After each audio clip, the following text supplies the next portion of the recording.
যেন একটু যেন দোয়া খের করার পরে একটু আমল যেন তিনার কবরে পৌঁছায়, এটা হচ্ছে আমাদের আপনার চিন্তা ভাবনা। তাই একটা মিলাদের আয়োজন আমরা করেছি।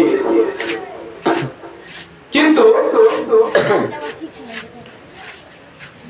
উনি চলে গেছেন, আমাদেরকেও যেতে হবে, এটা বাস্তব কথা, এটা সত্য কথা। কুরআন বলেছে কুল্লু নাফসিন যায়িকাতুল মাউত, আমি যাকে জান দিয়েছি, যার জান আছে, তাকে একদিন না একদিন মৃত্যুর স্বাদ গ্রহণ করতে হবে। জোরে বলুন সুবহানাল্লাহ।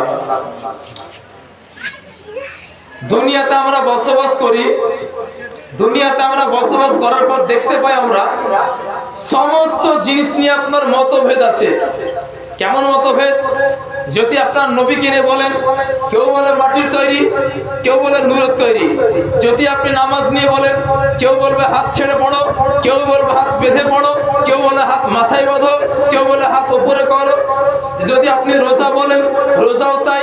যদি আপনি তারাবি বলেন, তারাবি কেউ বলে 8 রাকাত, কেউ বলে 12 রাকাত, কেউ বলে 20 রাকাত, কেউ বলে আনলিমিটেড, যত বড় তত বড় নামাজের আবার আপনার গুনতি কিসের।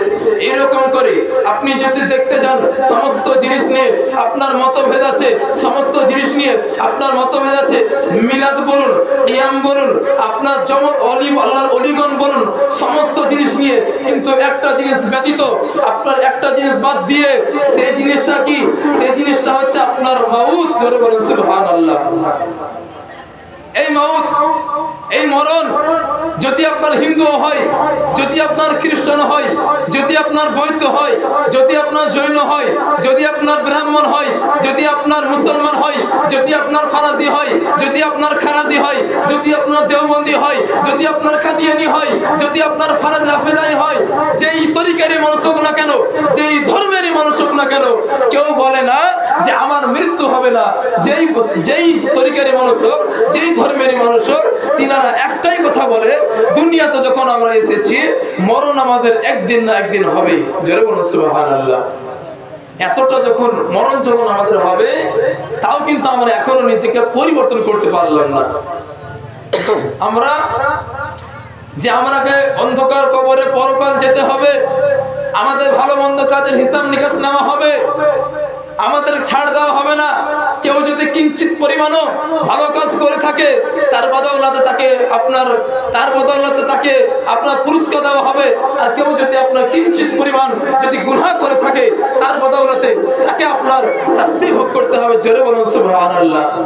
তাও আমরা পিছিয়ে, আল্লাহ কুরআন পাকে আমি আয়াত পড়েছি, ইন্নাস সালাতা কানাত আলাল মুমিনিনা কিতাবাম মাওকুতা, নিশ্চয় নামাজ মুসলমানদের জন্য নির্দিষ্ট সময়ে ফরজ করা হয়েছে, অর্থাৎ নিশ্চয় পালনীয় করতে অপরিহার্য, যেটা আপনাকে করতেই হবে।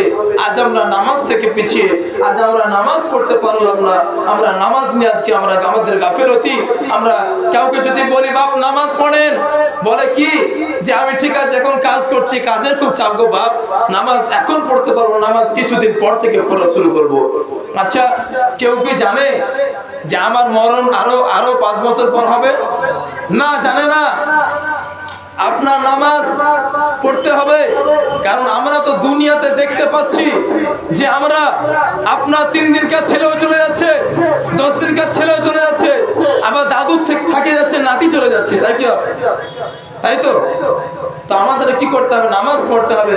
নামাজের সঙ্গে যদি মোহাব্বত করতে পারে, আপনার ইহজগতে মঙ্গল, পরজগতে মঙ্গল। ঝরে বলুন সুবহানাল্লাহ। হামিদা লাফা বললে একজন আল্লাহর প্রিয় বান্দা দুনিয়াতে বসবাস করতেন। তিনার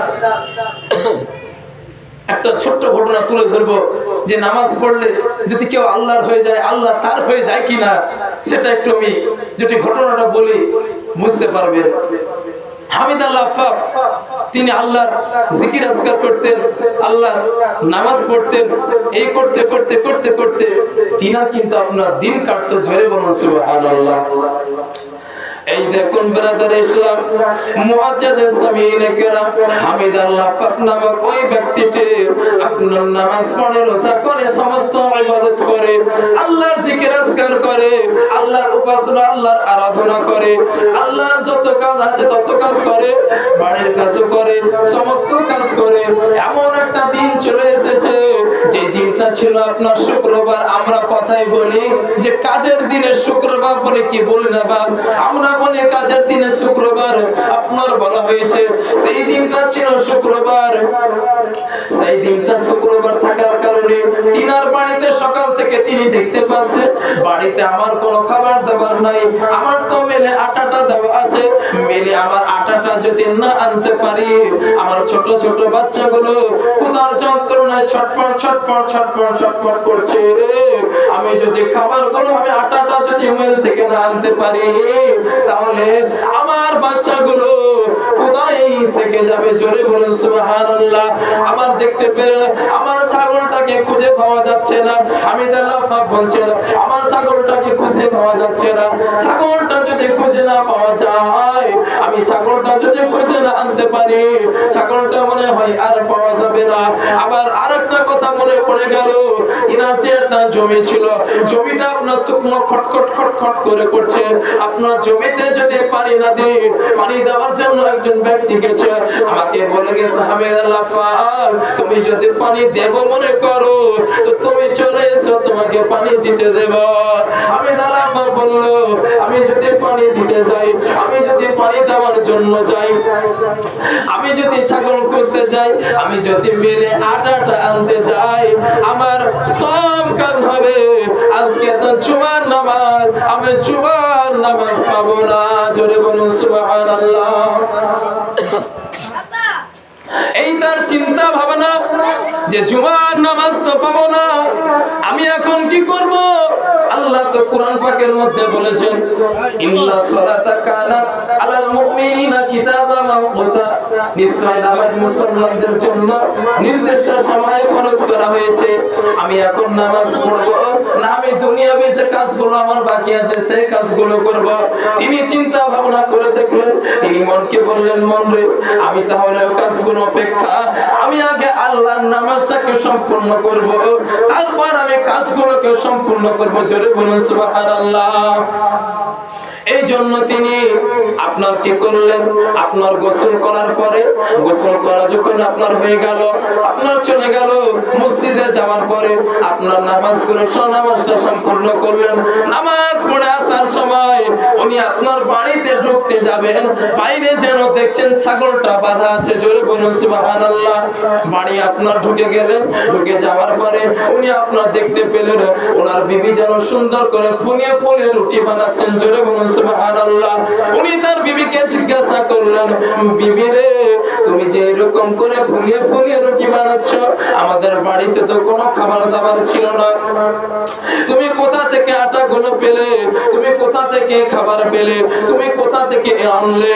আপনার তিনার বিবি বলেছিল স্বামী গো, আমাদের যে আটাটা যেই মেলে দেওয়া ছিল, ওই মেলে আপনার আমাদের পাশের একজন ভাই ওই আপনার তার আটা গুলো আনতে গিয়েছিল, তার আটা না এনে ভুল করে আমাদের আটাটা নিয়ে চলে এসেছে, আর আটাটা ঘুরিয়ে না দিয়ে আমাদের বাড়িতে এসে দিয়ে চলে গেল। জোরে বলুন সুবহানাল্লাহ। স্বামী বলছেন বিবি রে, আমি যখন ঢুকছিলাম আমি বাইরে ছাগলটাকে বাঁধা দেখলাম, আমি ছাগলটাকে বাঁধা দেখলাম, ছাগলটা তাহলে কেমন করে এলো?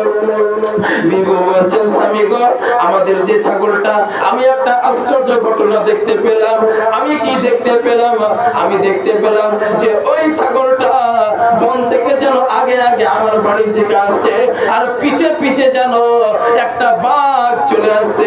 তার মানে এটাই বোঝা গেল বাঘ ওই ছাগলটাকে ঘিরে আপনার বাড়িতে পৌঁছে দিয়ে গেল। জোরে বলুন সুবহানাল্লাহ। আপনার বিবি আল্লাহ, আপনার হামিদ আল্লাহ খোদার শুকরিয়া করছেন, আর বিবি বলছেন স্বামী গো, আমাদের আরো একটি যে কাজ ছিল, ওই কাজটিও সম্পূর্ণ হয়ে গেছে। আমাদের মাঠে পানিতে ভরপুর হয়ে গেছে। পানিতে ভরপুর কেমন করে হলো? বিবি বলছেন শোনো গো, আপনার যে পারকটা পানি দিতে গিয়েছিল, আমাদের পাশের জমিতে পানি দিচ্ছিল, পাশের জমিতে পানি দিতে দিতে দিতে দিতে ঘুমিয়ে পড়েছিল, আর পানিটা উপর হয়ে আমাদের জমিটাও ভরপুর হয়ে গেছে। জোরে বলুন সুবহানাল্লাহ। উনি আপনার খোদার শুকরিয়া করতে লাগলেন। উনি বললেন আল্লাহ গো, আমি তোমার একটি কাজ করলাম আর তুমি আমার তিনটি কাজ করে দিলেন। জোরে বলুন সুবহানাল্লাহ। কি করলেন? হামিদ আল্লাহ আল্লাহর একটি কাজ করলেন, আল্লাহ তার তিনটি কাজ সম্পূর্ণ করে দিলেন। জোরে বলুন সুবহানাল্লাহ। আল্লাহ পাক কোরআন পাকের মধ্যে বলেছেন, ফাযকুরুনি আযকুরুকুম, বান্দা তুমি আমার হয়ে যাও, আমি তোমার হয়ে যাব। জোরে বলুন সুবহানাল্লাহ। তাহলে কি হলো? আমাদের কি করতে হবে? আমাদেরকে নামাজ পড়তে হবে। আমাদেরকে এই দুনিয়াতে রং তামাশার জন্য আল্লাহ আমাদেরকে পাঠায়নি। আল্লাহ বলেছেন যে মানুষ এবং জিন জাতিকে আমি সৃষ্টি করেছি একটাই কারণ, সেটা হচ্ছে ইবাদতের কারণ। আমি ওয়াজ আর বাড়াবো না, আমাদের হাফেজ সাহেব চলে এসেছে। তো আমাদেরকে নামাজ পড়তে হবে, আর এই বাড়িতে হচ্ছে মৃত্যুর জন্য, তাই দু করে একটা নাত পড়বো, তারপর আপনার একটা গজল পড়বো, তারপর আপনার হাফেজ সাহেব এসছে, হাফেজ সাহেবকে দিয়ে